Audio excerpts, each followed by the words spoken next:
বিসমিল্লাহির রহমানির রহিম। আসসালামু আলাইকুম রহমতুল্লাহ বরকাত। সম্মানিত দর্শক, যে যেখান থেকে দেখছেন সবাইকে শুভেচ্ছা ও স্বাগতম। আজকে আমরা আসছি আমাদের সাইদ স্যার, উনি একজন স্কুল শিক্ষক, অনেকেই চেনেন। মির্জাপুরের আজগানা ইউনিয়নের চিতেশ্বরী, উত্তর চিতেশ্বরী সেবার মাঠ সংলগ্ন। স্যার কেমন আছেন? হ্যাঁ, আলহামদুলিল্লাহ। আপনি কেমন আছেন? আলহামদুলিল্লাহ। আজকে আমরা আখ চাষ নিয়ে কথা বলবো। উনি প্রচণ্ড ব্যস্ত থাকে, স্বাভাবিক তো বুঝতেই পারেন, স্কুল শিক্ষকরা সারাদিন স্কুলে কাটায়, তারপরেও ব্যাপক সফলতার সাথে আখ চাষ করে থাকে। এখানে ওনার কিছু আছে, আরও ওইদিকে প্লাস আরও জায়গায়। তো ব্যাপক ওনার ভাষ্যমতে ব্যাপক লাভবান একটা চাষ উনি বলতেছে। তো স্যার, আপনি এই আখ চাষের দিকে উদ্যোগ কীভাবে নিলেন? কোথায় থেকে আগ্রহী হলেন? আসলে আমি এই প্রথমে ইউটিউবে দেখছি ভিয়েতনামের কালো আখ। এমনি তো আসলে আমাদের এলাকায় যেগুলো হয় হুম, এগুলা তো আসলে খাই, তো দেখে একটা আগ্রহ হইলো আর কি। পরে রাজশাহীর একজনের সাথে কন্ট্যাক্ট করলাম, ওনার কাছ থেকে আর কি চারা আনছিলাম আপনার এই 150 পিস। আচ্ছা তো চারাগুলো আসলে আমাদের এইদিকে তো ওরা কুরিয়ার সার্ভিসে পাঠায়, আচ্ছা। তো এইদিকে আসে না আর কি। আমি টাঙ্গাল থেকে যাই না আসছিলাম আর কি, মানে শখের বসে আর কি। শখের বসে খাওয়ার জন্য। 150টা চারা আনছিলাম আর কি। আচ্ছা। তো সেইখান থেকে আর কি, তো দেখলাম যে এক একটা ইয়ে থেকে যথেষ্ট ভালোই হয় আর কি। এই একটা চারা থেকে 10টা 8টা 7টা 6টা করে এরকমই হয়। হুম। তো কতদিন ধরে আপনি চাষ করতেছেন? গত বছর করছি, অর্থাৎ দ্বিতীয় বর্ষ? এটা দ্বিতীয় বছর আর কি। আচ্ছা। গত বছর এই যে একটুকু জায়গা এইখান থেকে এইটুকু জায়গা মানে গত বছর এইটুকুই করছিলাম, তো এখানে হ্যাঁ, প্রায় তাও 15,000 টাকার আগ বিক্রি করা হয়েছে। 15,000। এনে কয় শতাংশ জমি? কত দুই দুই 3 শতাংশ? 3 শতাংশ জমি, 3 শতাংশ জমি থেকে মানে যেমনি হেমনি খাওয়া দাওয়ার পরেও 10,000 টাকা বিক্রি করছেন? 15,000 টাকা চারা 15,000 হয়। টাকার বিক্রি করছেন। আর আমি এ সব বাড়ির থেকে নিছি, আমি মানে কোথাও নিয়ে বিক্রি করি না আর কি। আচ্ছা, সবাই বাড়ির থেকেই নিয়ে গেছে। হ্যাঁ, আচ্ছা, আসলে আসলে আখগুলো দেখতে একটু ভিন্নতর, লাল টুকটুকে। তো এবং এক একটা উচ্চতা দেখা যাইতেছে প্রায় 7-8 ফুট, হ্যাঁ? হ্যাঁ, আর বেশি হবে মনে হয়। আর এটার বৈশিষ্ট্য হলো মানে খুব নরম আর কি। আচ্ছা। মানে একবারে হাত দিয়ে ছিলা যায়। আমার ছেলে তো গত বছর একাই সে খাইতে পারছে, এরকম হুম। অবস্থা। আর হচ্ছে আপনার আসলে আমার আসলে এই আখ চাষের অন্য একটা উদ্দেশ্য ছিল। আর ইয়ার আগে আমি বলছি যে আমার দেখেন দেখেন, এই রাস্তাটা হুম, দেখেন। হুম। তো এই যে রাস্তা, কাঁচা হ্যাঁ, রাস্তা। রাস্তার সাথে হ্যাঁ, রাস্তার সাথে। আচ্ছা রাস্তার সাথে তো আমাদের এলাকার তো আসলে অনেক মানুষ আছে। আচ্ছা। তো আসলে অনেকের এই পতিত জমি থাকে, কোনো কিছু হ্যাঁ, করে না। হ্যাঁ। তো রাস্তার পারে করা যে মানুষ এটা দেখা যাতে উদ্বুদ্ধ হয় আর কি। আচ্ছা আচ্ছা এটা আচ্ছা। উদ্দেশ্য ছিল। তো এবং আলহামদুলিল্লাহ গত আমি বছর যা দেখতেছি এলাকায় অনেক লোকেই কিন্তু আখ চাষ হ্যাঁ, করছে। এই এই যে ভিয়েতনামের কালো আখ যেটা, এটা হ্যাঁ। আমার কাছ থেকে মোটামুটি এক 100-র উপর মেশিন নিছে। আচ্ছা 1টা 2টা 5টা 20টা এরকম তাহলে সবারই ভালো হয়েছে আর কি। আচ্ছা আচ্ছা এবং আচ্ছা। এই আখ আর আমাদের দেশি আখ যে, এটার পার্থক্য কি? পার্থক্য হলো এটা হলো রোগ প্রতিরোধ ক্ষমতা বেশি। মানে এটার মধ্যে রোগ বিভিন্ন ধরনের প্রতিরোধ ভাইরাস ক্ষমতা যেটা বেশি। আছে, এটা আচ্ছা। হলো আক্রমণ কম করে। আর হচ্ছে মানে খাইতে খুব সুস্বাদু।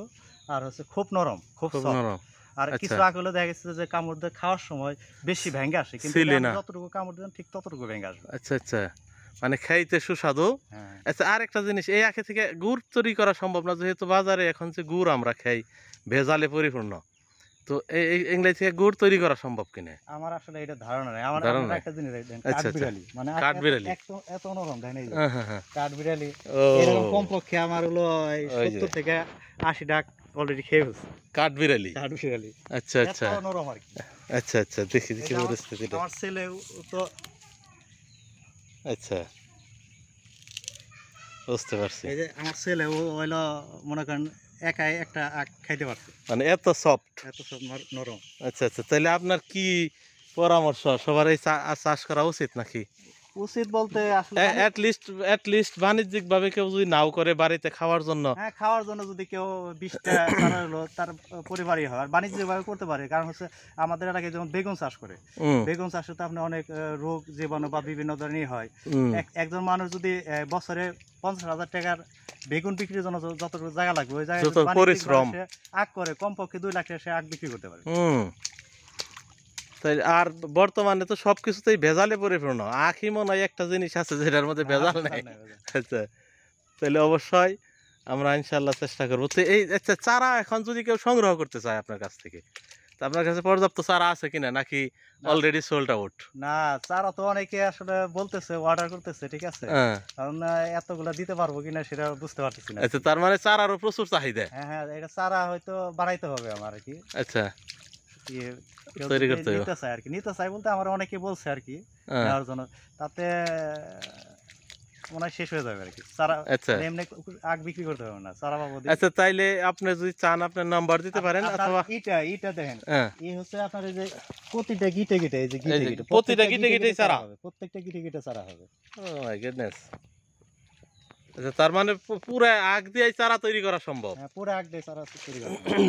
হুম। আর আমি তো আসলে ব্যস্ত থাকি, যে হ্যাঁ। কারণে আসলে এত পরিচর্যা যত্ন করতে নিতে পারি পারেন না। পরিচর্যা করতে পারি না। আচ্ছা, এটার না, মধ্যে ভালো হইতো। খরচ কেমন? এই চাষ যদি কেউ আপনার বাণিজ্যিক ভিত্তিতে করতে চায় তাহলে খরচ কেমন পড়বে? খরচ বলতে আপনার ওই যে মাসে স্প্রে করতে হবে, স্প্রে করতে হবে, কীটনাশক বা ছত্রাকনাশক স্প্রে করতে হবে। কাঠ আর বিড়ালি এমনি থেকে দূরে রাখতে হবে। সার, এই তো লাল সার, কালা সার, এমনি আখ শক্ত রাখার জন্য যে ভিটামিন গুলো আছে এগুলো হ্যাঁ। দিলে হয়, খুব খরচ বেশি না। মেন জিনিসটা একটু যত্ন করতে হয়, স্প্রে করতে হয়, যেটা আর আসলে যেটা দেখতে পাচ্ছি একটা সবাই থেকে, এই দেখেন একটা সবাই থেকে 5টা, এখানে দেখা যায় 5টা, ওইখানে আরো মনে বেশি হয় আছে, ওইদিকে 7, 8টা, 8টা, 10টা। 10টা করে তার আছে। মানে এগুলা এক একটা চারাই থেকে এরকম। হ্যাঁ, একটা চারাই থেকে। মাশাআল্লাহ। এগুলো অনেক কাটা হয়েছে, মাঝখানে মাঝখানে কিছু ওই যে অনেক আচ্ছা, বড় হয়ে গেছে এই লেখা আবার মানে পাতলা করে দিচ্ছেন একটু। হ্যাঁ, পাতলা করে দিছে, আর হলো কিছু ওই হুম। যে কাঠ বিড়ালি করছে তো ওগুলা থেকে হলো ই করা হয়েছে। আচ্ছা স্যার, আচ্ছা আচ্ছা আচ্ছা। তো আলহামদুলিল্লাহ, তো আসলে বাণিজ্যিক ভিত্তিতে করলে তাহলে আপনার কথা অনুযায়ী খুবই লাভবান একটা চাষ। হ্যাঁ, কেউ যদি সময় দেয়, মানে অন্যান্য যে তরি তরকারি বা সবজির যে শ্রমটা দেয়, শ্রমটা দেয় আর অর্ধেক শ্রম দিলেও তার চেয়ে 4 গুণ বেশি 4 গুণ লাভবান বেশি হয়। লাভ হওয়া সম্ভব। আর জমিনও অল্প জমিতে অনেক হ্যাঁ, করা অল্প যায়। জমিতে। আচ্ছা, ধন্যবাদ স্যার আপনাকে মূল্যবান সময় দেওয়ার জন্য এবং খুবই গুরুত্বপূর্ণ। আমি কেবল স্কুল থেকে আসলাম তো আসলে। আচ্ছা, টায়ার্ড? হ্যাঁ, এবার লুকিং টায়ার্ড। আচ্ছা, ঠিক আছে, ইনশাল্লাহ কেউ যদি ওনার স্যারের সাথে যোগাযোগ করতে চান তাইলে নাম্বার দিবেন নাকি ঠিকানা বলে দিব? ঠিকানা তো ইয়ে ঠিকানা আছে। সেবার মাঠ সংলগ্ন, সেবার মাঠে এসে কাউকে বললেই হবে সাইদ স্যারের বাসায় যাব। আর আমার তো আসলে এই পাঠানো সম্ভব না। আচ্ছা আচ্ছা এসে আচ্ছা, নিতে হবে। এইসা নিতে হবে যেহেতু আপনি এত বৃহৎ আকারে করেন নাই। আচ্ছা আচ্ছা, তো ঠিক আছে, কেউ আগ্রহী হলে সেবার মাঠ সংলগ্ন উত্তর সিতেশ্বরী, এখান থেকে এসে নিয়ে নিতে পারেন ইনশাল্লাহ। ইয়ে আছে, এই যে মালটাও আছে, মোটামুটি মালটা আচ্ছা, মোটামুটি। মালটার চাষও করছেন? হ্যাঁ, মাশাল্লাহ, তার মানে ইচ্ছা থাকলে সবকিছু করা সম্ভব, তাই না? অনেক মানুষের কাছে অনেক সময় আছে কিন্তু তারা করে না। হুম। আর আপনি এত ব্যস্ত থাকার পরে অনেক কিছু, ওই জন্য মালটা চাষ। হ্যাঁ, আসেন, ওই আসেন। পাশে দেখলাম কলার চাষও করছেন। কিছু আছে আর কি, কলা বেশি। হ্যাঁ, মাশাল্লাহ, মালটার সাইজ তো অনেক বড়। মালটা এটা হলো 2.5 বছর চলতেছে আর কি কাছে। আসসালাম, মালটা তো মাশাল্লাহ জাম্বুরা সাইজ। ইয়া আল্লাহ, মাশাল্লাহ, সুন্দর অনেক মালটা বিক্রি হয়ে আসছে। গেছে, বিক্রি করা হয়েছে কিছু। আচ্ছা, বিক্রি করছেন? আত্মীয় স্বজনের বাড়ি দেওয়া হয়েছে বেশি। হ্যাঁ হ্যাঁ হ্যাঁ, এই মালটা দেখেন বৃহৎ আকার, এক একটা মনে হয় 200 গ্রাম করে হবে, অনেক বড় বড় মালটা। 4-5 কেজি হয় আর কি। 4-5টা 1 কেজি হয়ে যায়। হ্যাঁ। ঠিকই আছে। এই যে এখানে এগুলা ছোট সাইজ। হুম হুম হুম, এই যে মালটা। আচ্ছা, যে কেউ চাইলে সাইদ স্যারের কাছ থেকে পরামর্শ নিতে পারেন, এলাকার যদি কেউ মালটা চাষ অথবা আখ চাষ করতে চান। তো সবাইকে ধন্যবাদ, সাথে থাকবেন ইনশাল্লাহ। আসসালামু আলাইকুম। স্যারকে ধন্যবাদ, কিছু বলবেন নাকি? সবাইকে যারা দেখতেছেন সবাইকে ধন্যবাদ। আর আসলে প্রতি জমি প্রতি না রেখে হুম অনেকে জমি ফেলে রাখে, একে একটা কিছু করা আর কি। আর সবচেয়ে বড় জিনিস হলো 5টা মালটা গাছ হলো, কিছু আখ হলো, এরকম কিছু কিছু করলে পিওর জিনিস হলো, পিওর জিনিসটা বাড়ির থেকে খাওয়া গেল। এই জন্য অবশ্যই সময়, মানে সময় নষ্ট না করে অবশ্যই সময়কে আসলে কাজে লাগানো উচিত প্রত্যেক মানুষ। মোট কথা তাহলে একটু শ্রম দিলে পরায়, হ্যাঁ, একটু কষ্ট করলেই, একটু কি জানি কষ্ট করলেই কষ্ট মিলে। সবচেয়ে বড় কথা হলো যে আমাদের দেশ সোনার বাংলাদেশ, এটা করতে যেখানে গেলে যাই আমাদেরকে একটু পরিশ্রম হতে হবে। আর হলো কোনো এক খণ্ড জমি হলো পতিত রাখা পতিত যাবে। রাখা যাবে না। আচ্ছা, ধন্যবাদ স্যার আপনাকে। ঠিক আসসালামু আছে, আলাইকুম। ধন্যবাদ সবাইকে, আপনাকে অনেক ধন্যবাদ। ওকে, আসসালামু আলাইকুম।